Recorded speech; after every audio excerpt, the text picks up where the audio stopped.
15 anos de trabalho já, de reforma. E o Senhor tem cuidado de nós. E eu quero convidar você a abrir sua Bíblia no livro de Esdras, para nós meditarmos nessa noite.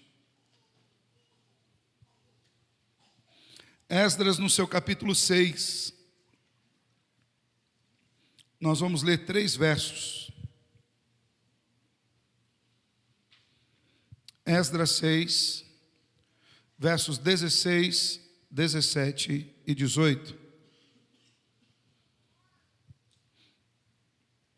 Eu vou ler na Nova Almeida atualizada, você pode acompanhar a leitura na sua versão, ou nós estaremos projetando para que você possa acompanhar melhor. Esdras 6, de 16 a 18, a dedicação do templo. Diz assim o texto das Escrituras: os filhos de Israel, os sacerdotes, os levitas e o restante de todos os exilados celebraram com alegria a dedicação desta casa de Deus. Para a dedicação desta casa de Deus, ofereceram 100 novilhos, 200 carneiros, 400 cordeiros e 12 cabritos para a oferta pelo pecado de todo Israel, segundo o número das tribos de Israel. Estabeleceram os sacerdotes nos seus turnos e os levitas nas suas divisões, para o serviço de Deus em Jerusalém, segundo está escrito no livro de Moisés. Até aqui. Vamos orar mais uma vez, pedindo que Deus fale conosco e nos edifique nas Escrituras. Senhor, nós te louvamos por tudo aquilo que o Senhor tem feito. Temos cantado isso o tempo todo, temos repetido isso o tempo todo, é porque de fato o nosso coração está repleto de gratidão nessa noite, Senhor. Quando o Senhor nos dá a cada um de nós o privilégio de estarmos aqui nesse lugar, consagrando, Deus, tudo aquilo que foi feito aqui, cada tijolo colocado nessas paredes, cada mão de tinta, cada produto, todo material que foi empregado aqui, estamos consagrando para a glória do Teu nome, Senhor. Na verdade, é apenas um reconhecimento de que tudo veio do Senhor e nós queremos usar para a honra e glória do Senhor. E nesse momento, Senhor, em que nós estamos com a Tua palavra aberta, que é a voz do Senhor para nós, nós queremos lhe pedir que o Senhor fale ao nosso coração, nos dê santa instrução, para que nós vivamos aqui nesse lugar, de maneira a engrandecer o Seu nome, de maneira a agradar ao Senhor com toda a nossa vida. Fala conosco em nome de Jesus. Amém e amém. O livro de Esdras, juntamente com o livro de Neemias, fazia parte de um único livro da Bíblia, lá na Bíblia hebraica, antes da divisão de livros como nós temos nas nossas mãos hoje. Juntos, esses 2 livros, Esdras e Neemias, relatam a história do retorno do remanescente do povo que foi cativo na Babilônia, voltando para Jerusalém, reconstruindo a cidade de Jerusalém que estava em ruínas e reconstruindo o templo em Jerusalém. Esdras e Neemias são 2 livros irmãos, quase como se fosse uma história contínua, com o único propósito de mostrar a alegria do povo de Deus em poder restaurar a adoração no meio do povo de Deus. Para que a gente tenha ideia do porquê eles estavam tão felizes assim, em 606 a.C., iniciou-se o cativeiro babilônico. No ano de 587, só para a gente lembrar, os anos eram contados decrescivamente, tá? No ano 587, Jerusalém cai nas mãos do inimigo e é tomada a cidade de Deus. O profeta Jeremias já havia predito um cativeiro de 70 anos.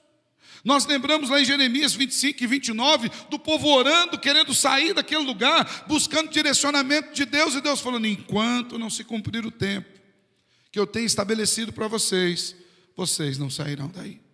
Esse período estendeu-se desde o início da invasão, 606, até o dia em que o remanescente de Israel, o povo começou a voltar para Jerusalém no ano 536. Esdras e Neemias contam essa história do retorno à terra. Contam essa história da reconstrução da cidade, dos muros de Jerusalém que haviam sido destruídos. Contam a história da reedificação do templo de Jerusalém. E conta a história de como o povo se alegrou. na leitura da palavra, o povo chorava por poder ler a palavra de Deus. A alegria deles entrando na casa do Senhor manifesta inclusive no Salmo 126, quando o salmista diz: quando o Senhor restaurou a sorte de Sião, ficamos como quem sonha. Era nesse estado que o povo estava voltando do cativeiro babilônico. Era nesse sentimento de coração que agora eles estavam dedicando o templo ao Senhor. Eles estavam como quem sonha. A alegria deles era enorme. E nesse capítulo 6, que nós lemos aqui de Esdras, ele relata exatamente o final da construção do templo e a sua dedicação. Deus tinha agido de maneira maravilhosa. O povo não tinha nem recebido nenhum tipo de libertador de Israel. Deus levantara Dario, Deus levantara Ciro, que vencera Nabucodonosor, e agora o povo havia caído nas graças desse rei que era ímpio, mas que Deus muda o propósito do seu coração, a ponto de chamar Ciro de o meu servo, e envia o povo para casa. E o povo nem acreditava naquilo, porque era algo maravilhoso demais, era algo que eles não conseguiam imaginar. Eu creio, sem sombra de dúvidas, pelos relatos bíblicos, que em nenhum momento uma daquelas pessoas em Israel havia orado: Senhor, que Ciro nos conduza para Jerusalém. Isso era algo inimaginável. Mas eles haviam chegado lá. E o Senhor os abençoara, e eles construíram um templo e agora estavam dedicando ao Senhor. Embora nós não tenhamos sido exilados, mesmo tendo passado um período de 11 meses fora da nossa casa, fora da nossa terra, fomos muito bem recebidos e acolhidos pela nossa igreja-mãe, que é a IPB Central aqui de Maringá.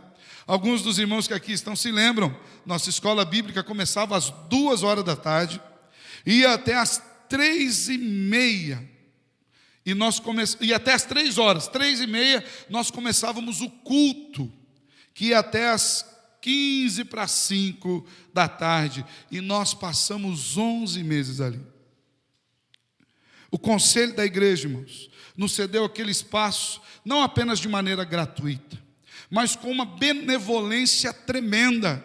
Lembro-me que uma vez eu fui falar com o pastor: pastor, olha, nós vamos ajudar, e a nossa junta diaconal comprou material de higiene para usar no banheiro, tal. Eles não aceitaram, eles nos devolveram todos os materiais. Isso aqui é de vocês. Vocês estão aqui em casa. Nunca cobraram uma conta de água, nunca cobraram uma conta de luz, nunca disseram: ó, não liga o ar. Pelo contrário, a pergunta é: vocês estão sendo bem abrigados? Nem nos nossos melhores sonhos nós imaginaríamos que uma igreja iria nos receber durante o período dessa reforma. Embora não tenhamos sido exilados, nós tivemos que sair daqui, experimentamos da graça e da bondade de Deus, e agora nós voltamos para casa. Tudo bem que esse agora já faz aí 8 anos que nós já voltamos para casa, e hoje nós estamos celebrando o final de um sonho começado há muito tempo atrás, relembrando do cuidado de Deus em cada um desses passos.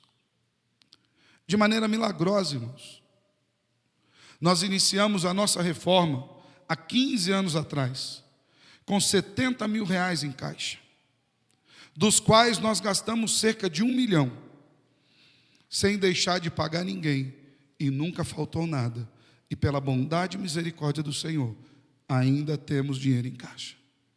De forma que no meio da pandemia, quando estávamos prontos a realizar os nossos sonhos, iríamos fazer a fachada, iríamos fazer a reforma interna, o conselho da igreja reunido falou: nós não podemos fazer reformas, não podemos arrumar o templo se os nossos irmãos vão passar necessidade no meio de uma pandemia. Tem gente perdendo emprego, tem gente sem dinheiro para comprar remédio, tem gente com aluguel, água, luz atrasado, e o conselho, num ato de amor e bondade, falou: olha, agora nós vamos doar, mas não como nós doávamos, nós vamos doar a todos aqueles que precisarem a qualquer instante.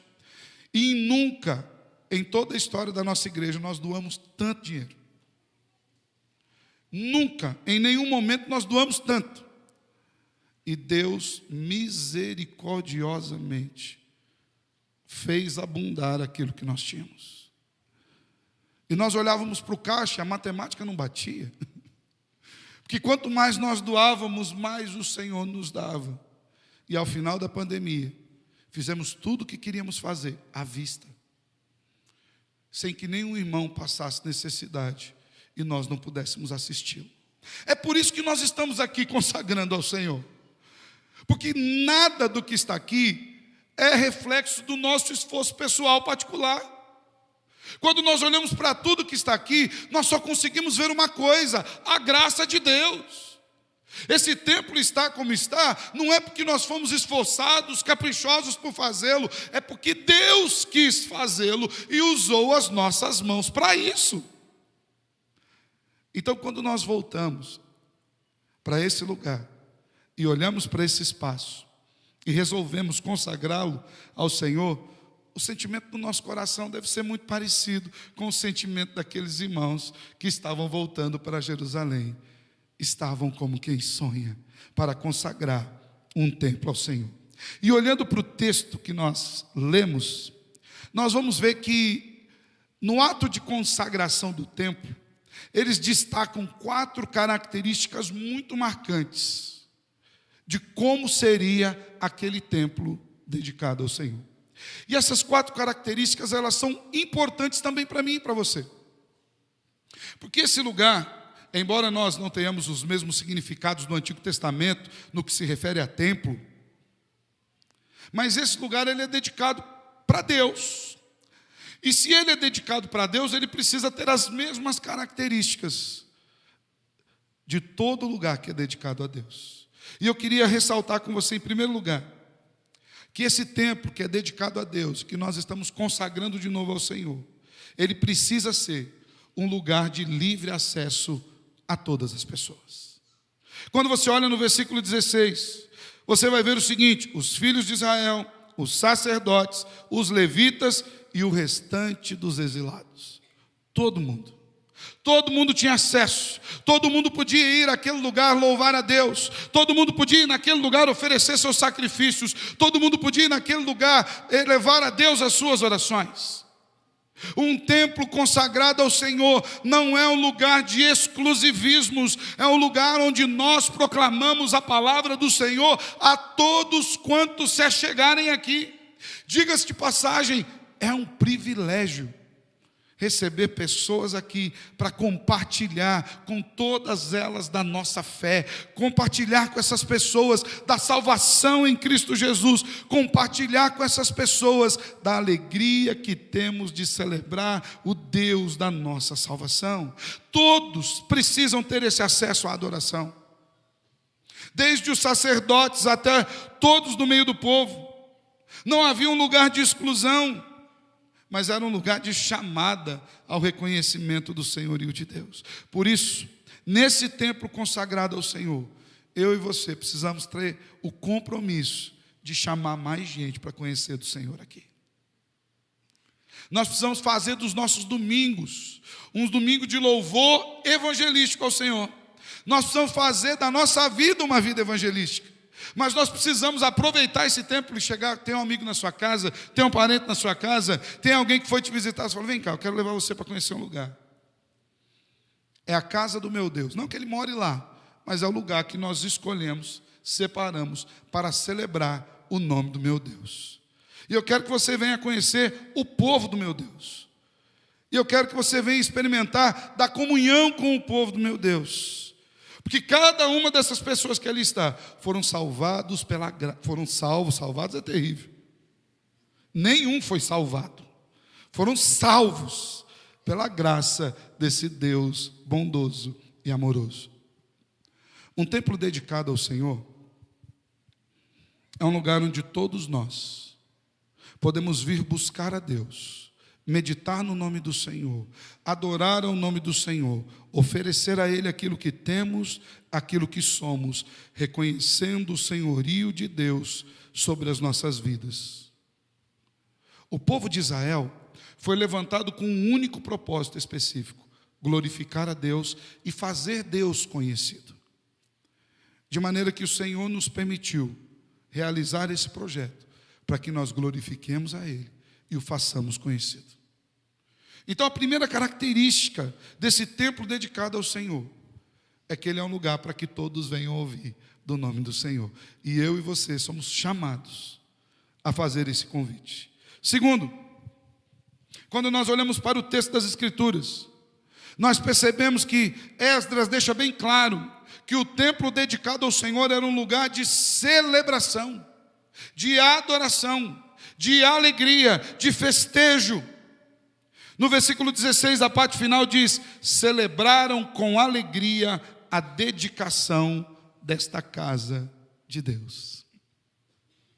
Embora muitas vezes nós sejamos contristados pelas dificuldades da vida, alguns infortúnios de vez em quando batem a nossa porta, alguns dissabores, a própria tristeza por conta do nosso pecado, que a Bíblia diz que, embora seja uma tristeza, se é por conta do pecado, ela é boa, porque ela precisa nos levar ao arrependimento e ao abandono do pecado. Mas embora, às vezes, nós cheguemos aqui com um turbilhão de sentimentos, alguns até possam estar aqui mesmo sem querer estar, sabe? Às vezes você tem que vir por um compromisso, você estava na escala, você olha lá e fala: meu Deus, meu nome está aqui na escala, hoje eu tenho que ir. Tem que, na verdade, você tinha que vir todo dia. Eu falo que a gente só tem escala porque não cabe todo mundo para fazer tudo junto. Por exemplo, nós temos 12 diáconos. Se eu colocar todo mundo na porta, você nem entra. Nós temos aí no grupo de louvor, transmissão, esse negócio, 40 pessoas. Se todo mundo vier trabalhar ao mesmo tempo, não dá para tocar aqui os violão. 3 baterias, não tem como. Então a escala existe só para que você tenha um tempo de servir, porque não cabe todo mundo. Hoje nós estamos com 33 professores de escola bíblica dominical. Se todo mundo vier dar aula, tudo junto, nós vamos ter que pôr os alunos para fora e os professores para dentro. Então a gente faz uma escala. Às vezes nós vemos para a casa de Deus, a gente chega na casa de Deus com um sentimento que não era para a gente estar aqui na casa de Deus. Lembra do Salmo 126? Quando o Senhor restaurou a sorte de Sião, ficamos como quem sonha. Esdras nos diz que quando eles estavam ali, dedicando o templo ao Senhor, eles celebraram com alegria a dedicação da casa de Deus. Então esse lugar é um lugar de culto, ele é um lugar de adoração, ele é um lugar de reconhecimento da bondade do Senhor, como cantamos aqui. Deus tem sido bom conosco, Deus tem feito tanto por nós, tem nos tirado da escuridão. É um lugar de dar graças a Deus. Esse é um lugar de restauração, de reconhecimento da salvação, de proclamação da palavra e do evangelho. É um lugar de alegria e de manifestação do amor de Deus sobre o seu povo. Por isso nós precisamos fazer desse templo dedicado ao Senhor também um momento de celebração. E se nós, porventura, estivermos aqui com um sentimento diferente, você não precisa confessar para ninguém. Sabe aquela sessão confessionário particular? Você e o Salvador. Aqui eu estou olhando para o povo, todo mundo dá uma risadinha. Então assim, imagina que está todo mundo feliz estando aqui. Mas às vezes o coração está lá assim. Fazer o quê, né? Mas se porventura você tiver com esse sentimento no seu coração, eu quero convidá-lo a mudar. Sabe por quê? Porque aqui nós ouvimos a palavra do Senhor e vemos como Ele tem nos salvado com graça e como Ele tem nos sustentado dia a dia. Se você está aqui com vida, já é um motivo para que você celebre ao Senhor. Se você está aqui com saúde, se você está aqui nessa noite especial em que estamos consagrando esse templo ao Senhor, é um motivo de celebrarmos a Ele. Na dedicação do templo do Senhor, nós vemos que uma das características daquele lugar é que era um lugar festivo, de celebração. E fala a verdade, nós temos motivos para celebrar. Eu tenho muitos motivos para celebrar. Você tem muitos motivos para celebrar. As misericórdias que se renovam a cada manhã são motivos para que nós celebremos ao Senhor. Então, quando nós estamos dedicando esse templo ao Senhor, nós também precisamos assumir um compromisso de que quando viermos aqui, virmos para celebrar ao nome daquele que vive e reina.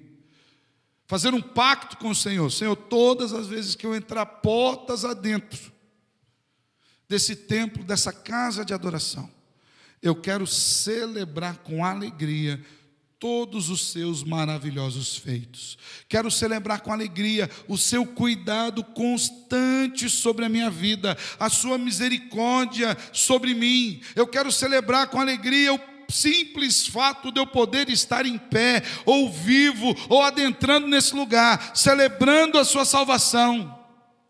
Eu quero celebrar ao Senhor.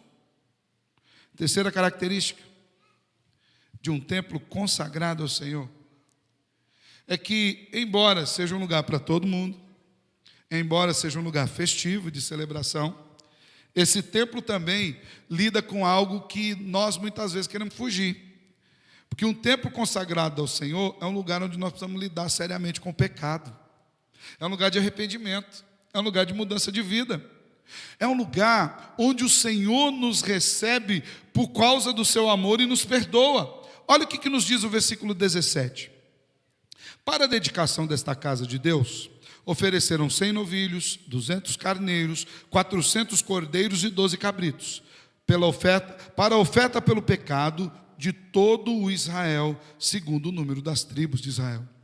Então eles se alegraram, foram festivos à casa do Senhor, todos, sacerdotes, o povo, todo mundo entrou ali, celebrando, reconhecendo a graça de Deus. Mas quando eles estavam ali, eles lembraram da misericórdia do Senhor, e que eles eram pecadores, e eles podiam pedir perdão, que o Senhor os perdoava.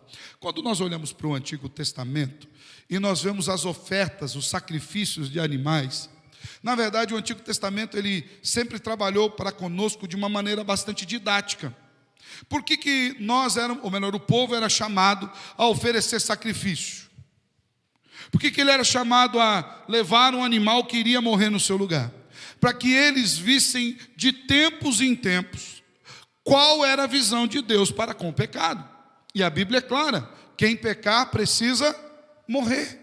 Mas quando eles ofereciam o sacrifício ao Senhor, eles estavam reconhecendo que eles eram pecadores e que eles mereciam estar mortos, mas Deus estava recebendo misericordiosamente um sacrifício no lugar dos pecados deles. Alguns, a maioria deles até mesmo sem saber, já estava proclamando a obra salvífica de Cristo Jesus. Quando nós entramos aqui, nós reconhecemos que Deus misericordiosamente recebeu um sacrifício em nosso lugar. E o sacrifício é do seu próprio Filho Jesus. Por isso que você vai ver cruz aqui, cruz lá fora. A cruz lá de fora me assustou quando chegou aqui. Porque uma coisa é você ver a cruz no projeto, outra coisa é você estar em pé do lado de 4 metros de cruz. Falei, meu Deus, nem sei se vai ter parede para pôr toda essa cruz aqui. A daqui é menor um pouquinho, 2,70. Mas por que nós celebramos e colocamos cruzes?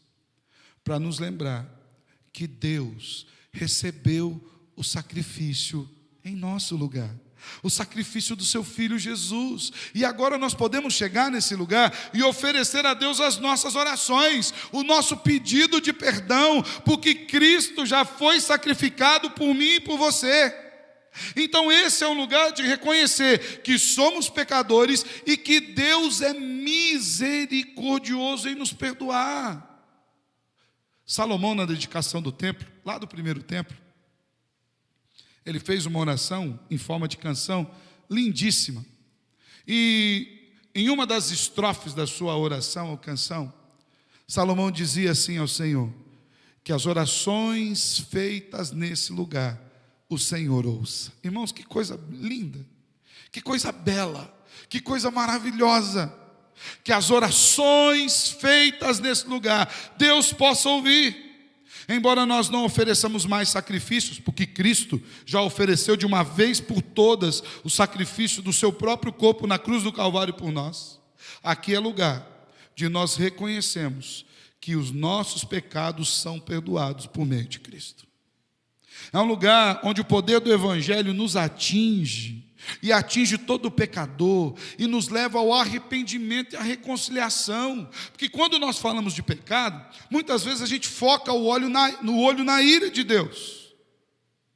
E de fato, Deus irá castigar o pecado, não se engane.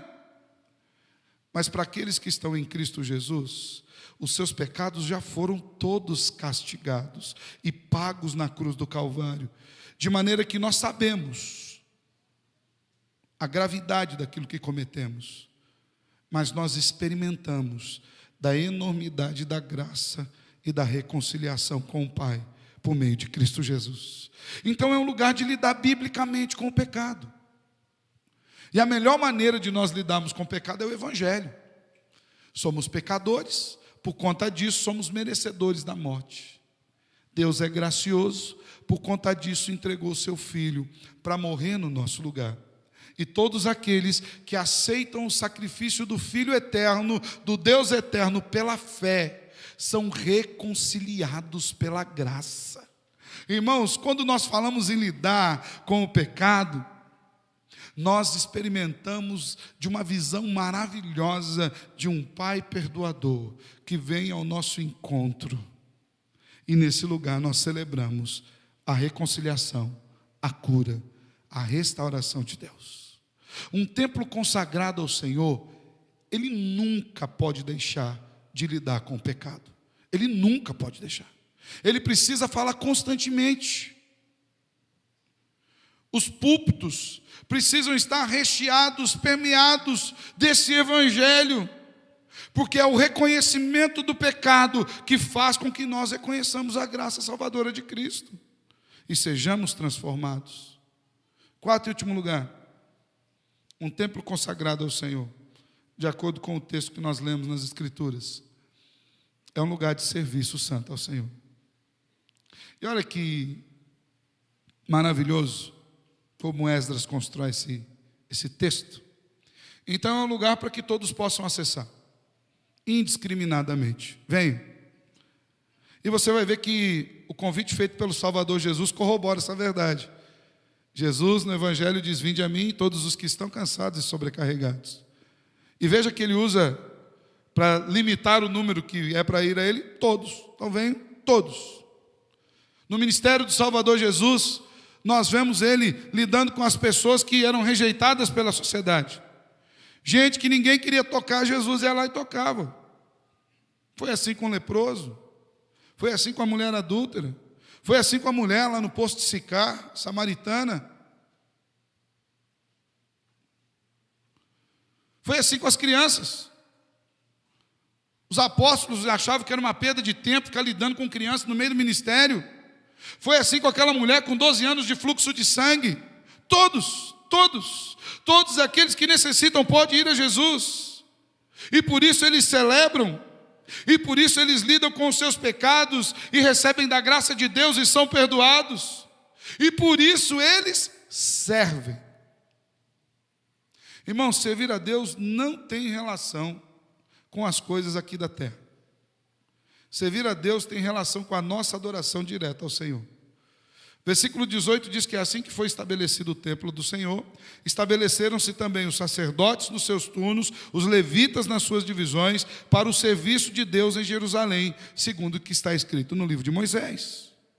Os sacerdotes trabalhavam na administração do sacrifício. Estava lá, servindo ao Senhor. O povo trazia o seu sacrifício, e era muita coisa. Eu lembro-me que eu li um livro de um comentarista,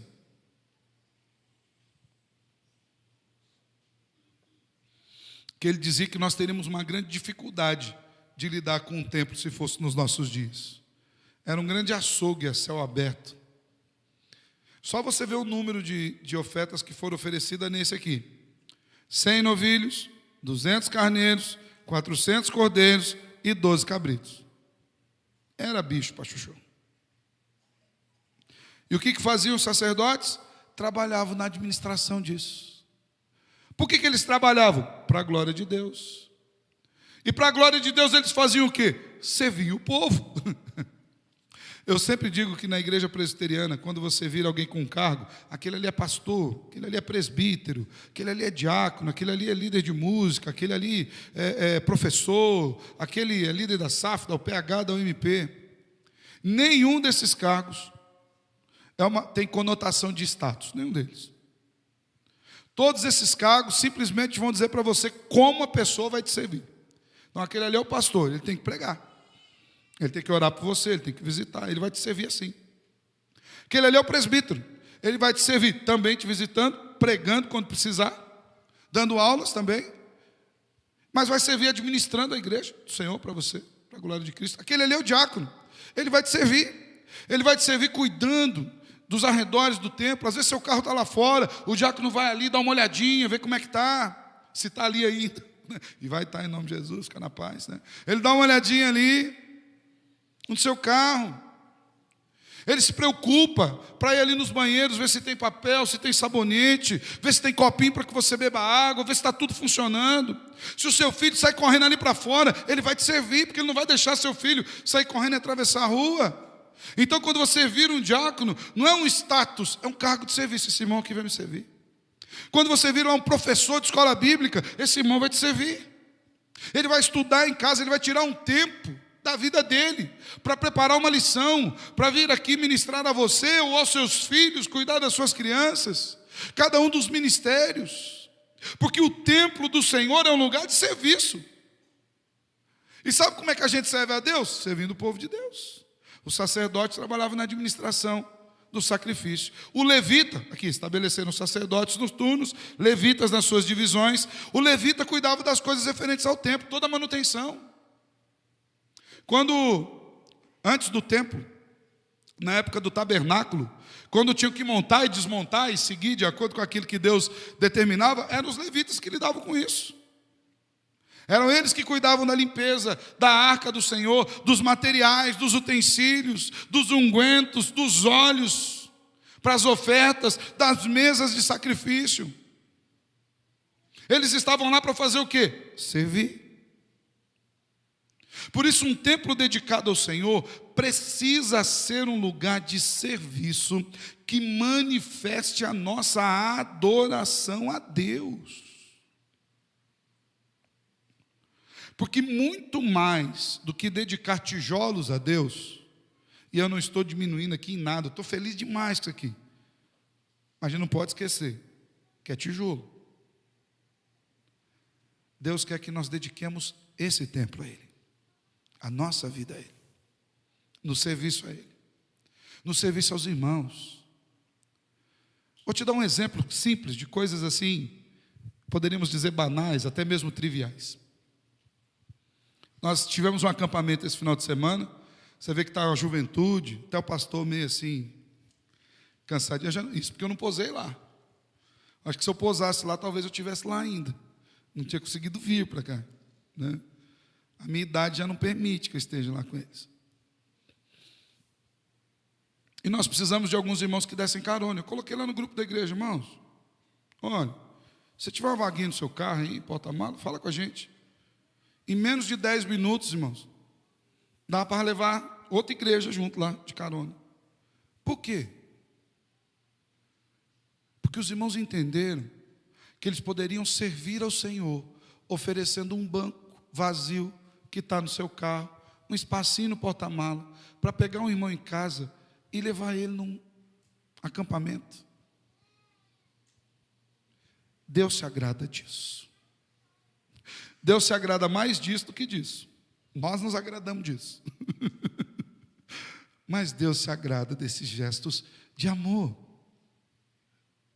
E nós não podemos cessar de falar disso, nesse lugar que é consagrado ao Senhor. Então nós precisamos falar que o lugar consagrado a Deus é um lugar de serviço, onde eu e você somos chamados a fazer o quê? Servir, irmão.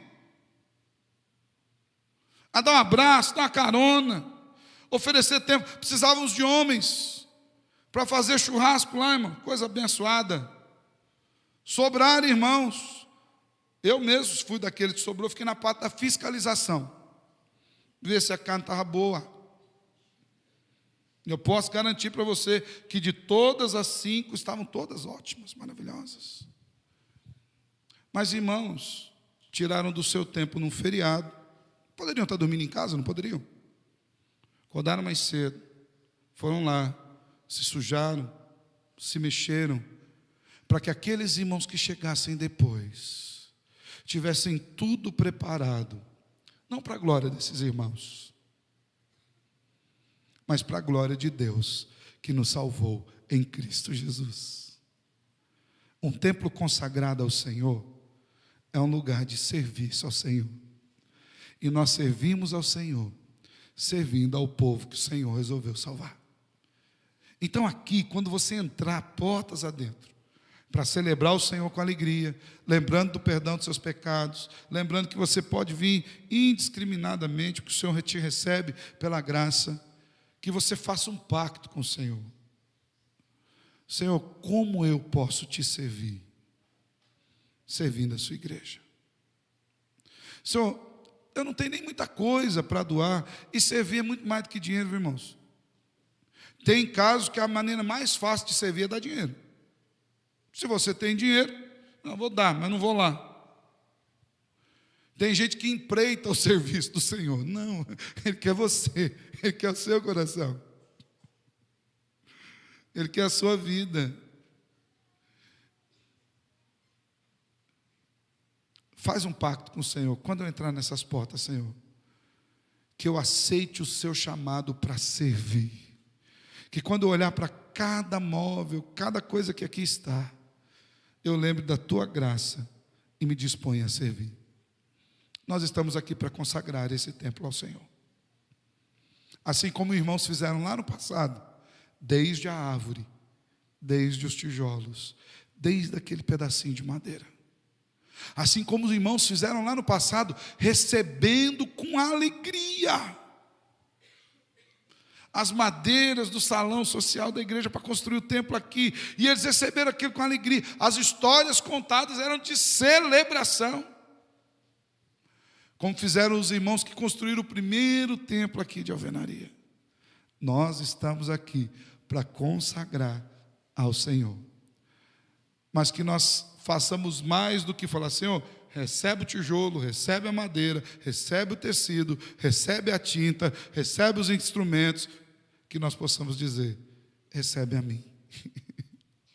Porque na verdade, Senhor, aqui é só o lugar que a gente preparou para vir te servir, para vir te amar, para vir te celebrar. Que quando entrarmos nessas portas, tragamos ofertas do coração, de gratidão e serviço ao Senhor. Muito mais do que esse lugar, que para nós é santo porque dedicamos ao Senhor. Que cada um de nós sejamos um templo dedicado ao Senhor, dia a dia, no nosso trabalho, na nossa casa, onde pisarmos a planta dos nossos pés. Amém? Feche os seus olhos. Quero orar com você.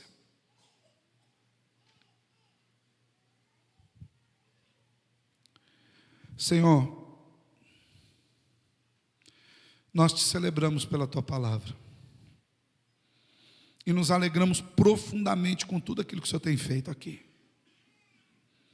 E eu quero lhe pedir, Senhor, que em nome de Jesus nós sejamos esses templos dedicados ao Senhor, e que aqui, nesse lugar, nesse endereço, seja o nosso lugar de adoração e de celebração a tudo aquilo que o Senhor tem feito em nós e por meio de nós. Que o Senhor mesmo, Deus, nos receba pessoalmente na tua graça e nos fortaleça com o poder do teu Espírito e nos envie para proclamar a maravilhosa salvação em Cristo Jesus. É assim que nós consagramos esse lugar a ti, em nome do eterno Salvador. Amém e amém. Antes de nós terminarmos o culto, nós temos um momento